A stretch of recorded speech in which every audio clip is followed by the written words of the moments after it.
आज से हम लेबर कोड का इम्प्लीमेंटेशन का ये दूसरा चरण है, दूसरा स्टेप है। कल मैंने 1,67,000 लोग जो हमारे अनऑर्गेनाइज्ड सेक्टर के, मैं नहीं चाहता हूं कि कभी किसी के पार सरकार को एक्शन करना पड़े। सारे देश से मेरे ESIC परिवार के साथी सदस्यगण, मुझे आज खुशी है कि ESIC के 75th पूर्ण हो रहा है। उस अवसर पर दोस्तों एक लंबी जर्नी, 1952 में ESIC का स्थापना हुई, आज 74 इयर्स पूर्ण हुआ। 75th ईयर्स में आज हमारी संस्था का प्रवेश हो रहा है। तो इतनी लंबी जर्नी के दरमियान 1,20,000 लाभार्थी से प्रारंभ हुई संस्था आज 15 करोड़ से अधिक लाभार्थियों को सेवा दे रही है। एक डिस्पेंसरी से स्टार्ट हुई, हॉस्पिटल से स्टार्ट हुई, आज इस संस्था देश में 156 हॉस्पिटल, 17 मेडिकल कॉलेज और तकरीबन 1600 डिस्पेंसरी का एक विशाल नेटवर्क चला रहे हैं।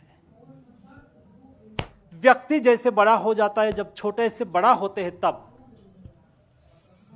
उसमें स्ट्रेंथ डेवलप होती है, उसमें मैच्योरिटी आती है और वो समाज में, सोसाइटी में एक नागरिक के रूप में अपने आप को सर्वाइव करते हैं। वैसे ही हमारी संस्था 75 साल की हुई, लॉन्ग एक्सपीरियंस से धीरे धीरे कई बदलाव को लेके समय समय पर अपने स्वयं को बदलते बदलते इस मंजिल तक पहुंची है। आज जब मैं सभी को सम्मानित कर रहा था, मैं देख रहा था जिस हॉस्पिटल ने अच्छा काम करा है उसका सम्मान करा गया, जो एम्प्लॉयर्स है उसका भी सम्मान करा गया, संस्था का सम्मान करा गया, मेडिकल कॉलेज जो अच्छी है उसको सम्मानित करा गया, NABL का स्टेटस कई हॉस्पिटल को मिला। जब कोई व्यक्ति का सम्मान होता है, या तो कोई व्यक्ति सम्मान के अधिकारी तब होते हैं जब वो कुछ करते हैं, कुछ विशेष करते हैं, ताकि उसके प्रति ऑर्गेनाइजेशन की दृष्टि पड़ती है, तब जाकर उसको सम्मानित करा जाता है। दोस्तों, कब भी किसी को जब आप सम्मानित करते हैं, तब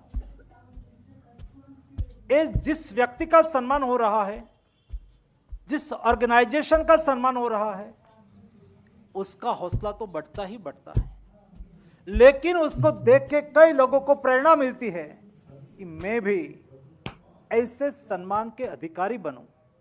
उसके लिए और लोग प्रयासरत हो जाते हैं और अंतोगत्वा उसमें से कई लोग सफल भी हो जाते हैं।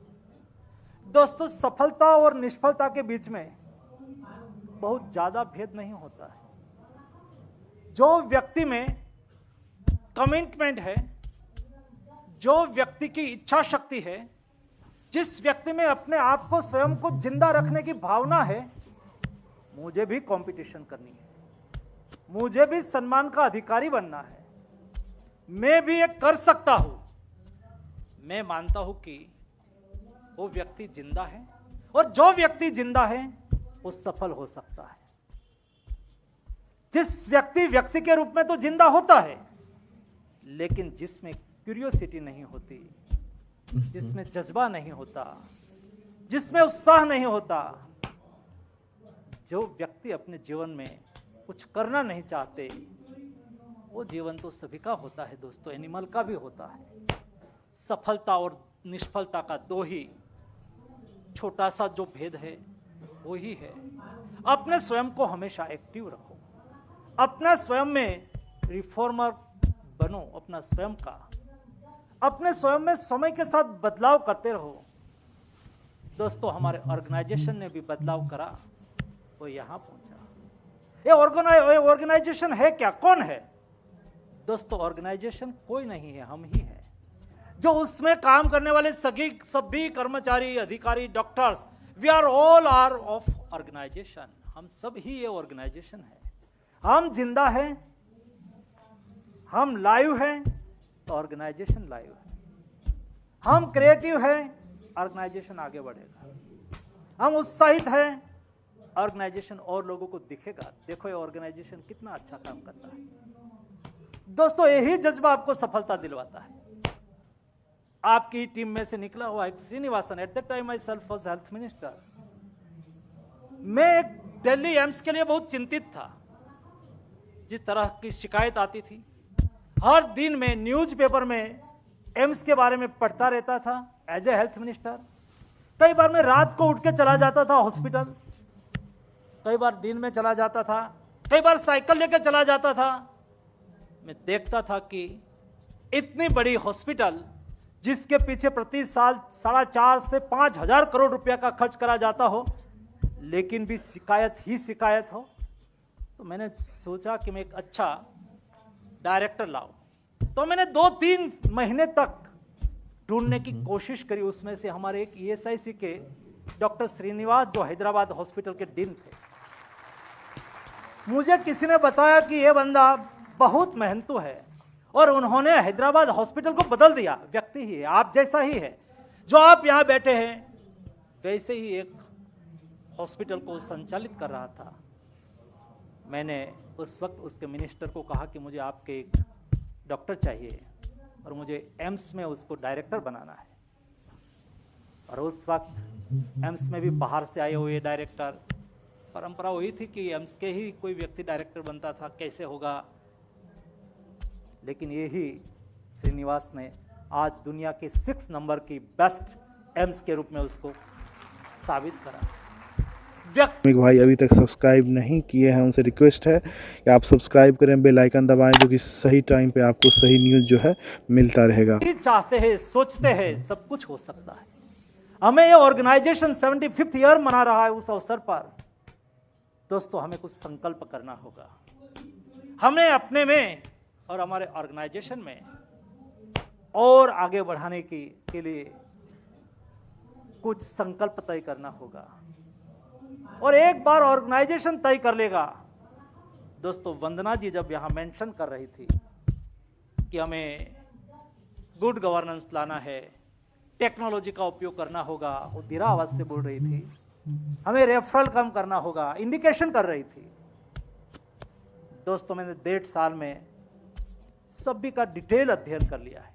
लगभग अस्पताल में कई बार आपको बोल के, कई बार आपको बिना बोल के, और दिल्ली के सराउंडिंग में सभी अस्पताल में कई बार रात को 2 बजे मैं पहुंचा हूं, कई बार रात को 11 बजे पहुंचा हूं, कई बार आपको पता लगा होगा, कई बार एक्शन आया होगा तब आपको पता लगा होगा, कई बार बदलाव करा होगा तब पता लगा होगा। लेकिन मैंने विजिट करके देखा है। मेरी हेड ऑफिस ESIC की ऑफिस में भी कई बार मैं बिना कहे गया। शुरुआत में मुझे लोग नहीं पहचानते थे तो फायदा था, अभी मैं चला जाता हूँ तो पहचान जाते हैं। सिक्योरिटी वाला पहले पहचान जाते हैं तो उसको तो मैं थोड़ा जोर से बोलता हूँ, बैठ यहाँ मत बताना, तो नहीं बताता है, लेकिन एंट्री करता हूँ तो पहचान जाता है। दोस्तों मैंने जाके देखा है, जो व्यक्ति के मन में रिफॉर्म और परफॉर्म की डिफिनेशन क्लियर होती है, वो ट्रांसफॉर्मेशन का अधिकारी बन सकता है। और इसलिए मैंने तय करा है, हमें एसिक में कई बदलाव करा है, ट्रेडिशनल तरीके से बाहर आना होगा। और केवल मैं ही सोचूं ऐसा नहीं, ये टीम ही सोचे ऐसा नहीं, ये ऑर्गेनाइजेशन हम सब लोगों का है। हम सब लोगों को हम क्या बेस्ट कर सकते हैं उसके लिए सोचना चाहिए। हम हमारी बेस्ट प्रोक्योरमेंट सिस्टम कैसे कर सकते हैं, कई टाइप की प्रोक्योरमेंट सिस्टम है, उसका हम अध्ययन करके हमारे एक भी अस्पताल में सब मेडिसिन उपलब्ध होनी चाहिए। हमें कोई भी कभी भी PO लेटर से प्रोक्योरमेंट नहीं करना चाहिए। मैंने कहा कि आप रेफरल जरा कम करो, मैंने रेफरल कम करने के लिए किसी को रेफर नहीं करो ऐसा नहीं कहा था। लेकिन मुझे जब मैं एक अस्पताल में चला गया तो मंत्री जी ने आदेश दिया, वो तो मुझे नहीं पहचानते थे, लेकिन मैंने कहा क्यों पेशेंट अभी 2 दिन से उसको दर्द हो रहा है और आपने अभी यहाँ आपके पास सुविधा नहीं है तो दूसरे अस्पताल में भेज दो। तो उन्होंने कहा कि हमारा साहब ने कहा है कि मंत्री जी कि यहाँ से हेड ऑफिस से सूचना है कि रेफरल नहीं करना। ऐसा नहीं, कोई व्यक्ति ट्रीटमेंट से वंचित रह जाए ऐसा मैंने नहीं कहा। मैंने कहा कि हम डिसिप्लिन से, हमारे पास है भाई, शाम को 4 बजे के बाद हमें डॉक्टर मिले ही नहीं, ऐसा कैसे हो सकता है भाई? आपका मंत्री सुबह में 8:30 से उठ के रात को 9:30 तक काम करता है तो मेरा डॉक्टर नहीं कर सकता है क्या? क्या हमारे यहाँ इंटर्न डॉक्टर है वही सब करेगा क्या? हमारा प्रोफेसर, हमारा सीनियर डॉक्टर्स वो दोपहर पे चले जाए और उस वक्त जो पेशेंट आए उसको हम रेफरल कर दे, और सभी मशीनरी और सभी सिस्टम हमारे पास उपलब्ध होने के बावजूद भी डॉक्टर नहीं है। क्यों नहीं है? क्योंकि दोपहर के बाद चले जाते हैं। दोपहर के बाद चले जाने के बाद हम रेफरल करें। मैं ये रेफरल को मना कर रहा था दोस्तों। That is discipline. हमें डिसिप्लिन लानी होगी हर काम में। और ये स्वयं मैं यहाँ से आपके सामने एक्शन करूँ, मैं नहीं चाहता हूँ। मेरा हर ऑफिसर, मेरा हर डॉक्टर्स, मेरा हर एम्प्लॉइज मेरा एम्प्लॉइज है, मेरा गौरव है, मेरा अभिमान है, ये भाव से मैं देखता हूँ। लेकिन रिस्पॉन्सिबिलिटी म्यूचुअल होती है, परस्पर होती है। मैं नहीं चाहता हूं कि कभी किसी के पास सरकार को एक्शन करना पड़े। मैं नहीं चाहता हूं कोई एक व्यक्ति सस्पेंड होता है तो उसकी परिवार की क्या हालत होती है मुझे पता है। लेकिन क्या दोस्तों, ध्यान रखिए, हम हेल्थ के सेवा के सेक्टर के लोग हैं। और दोस्तों, मैंने भली भांति देखा है, ये देश में हेल्थ और डॉक्टर के प्रति देखने का नजरिया, दुनिया में तो सारी चीजें कॉमर्स है। वहां तो पेशेंट हॉस्पिटल में आया हो और पहले इंश्योरेंस कार्ड देखेंगे और खत्म हो गया है तो मरता होता हो तो भी ट्रीटमेंट करेंगे, नहीं करेंगे, हो सकता है। ये देश में नहीं हो सकता है। ये देश में स्वास्थ्य ये सेवा है, और सेवा ये हमारा संस्कार है। और डॉक्टर हमारे देश के लिए भगवान है। डॉक्टर के प्रति ये देश को देखने का नजरिया अलग है दोस्तों। ये देश दुनिया का अपना अपना मॉडल हो सकता है, लेकिन हमारा देश का मॉडल में डॉक्टर को बहुत बड़े सम्मान से देश देखता है, जनता देखती है। और ऐसी स्थिति में हमारी community, doctor community, health fraternity दोस्तों, उसकी शाख और जनता के प्रति उसका विश्वास है, विश्वास का सम्मान करना ये हमारी जिम्मेवारी बन जाती है। और इसलिए हम कभी रिस्पॉन्सिबल बिहेवियर नहीं कर सकते हैं जी। इस प्रोफेशन के साथ जुड़े हुए लोग तो उसको अपने ऑर्गेनाइजेशन के प्रति भी रिस्पॉन्सिबल रहना है और पेशेंट के प्रति भी रिस्पॉन्सिबल रहना है। हम सब लोगों को साथ में मिलके 1 साल तक, अभी यहाँ से मैंने जब बटन दबाया तो कभी किसी को लगा होगा, और मुझे पता भी है कि मुझे पूछेंगे भी कि इतने बड़े लोग हैं 40 एबव के, और जब मैंने लेबर कोड लागू करा तब भी, और उसके पहले मैं डिस्कशन कर रहा था तब भी एक क्वेश्चन आया था कि 40 एबव के सभी लोगों को आपने हेल्थ चेकअप कंपलसरी करा है, हो सकता है क्या? दोस्तों, मेरा पक्का विश्वास है आज से हम लेबर कोड का इम्प्लीमेंटेशन का ये दूसरा चरण है, दूसरा स्टेप है। कल मैंने 1,67,000 लोग जो हमारे अनऑर्गेनाइज्ड सेक्टर के लोग हैं, जो कोई माइंस में काम करते हो, कोई हैजार्डस वर्क्स में काम करते हो,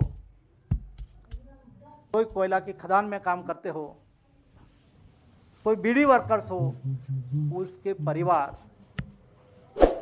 और उनके परिवार में पढ़ने वाले बच्चे, उसको एजुकेशनल सपोर्ट पहले 1 लाख से कम लोगों को मिलता था,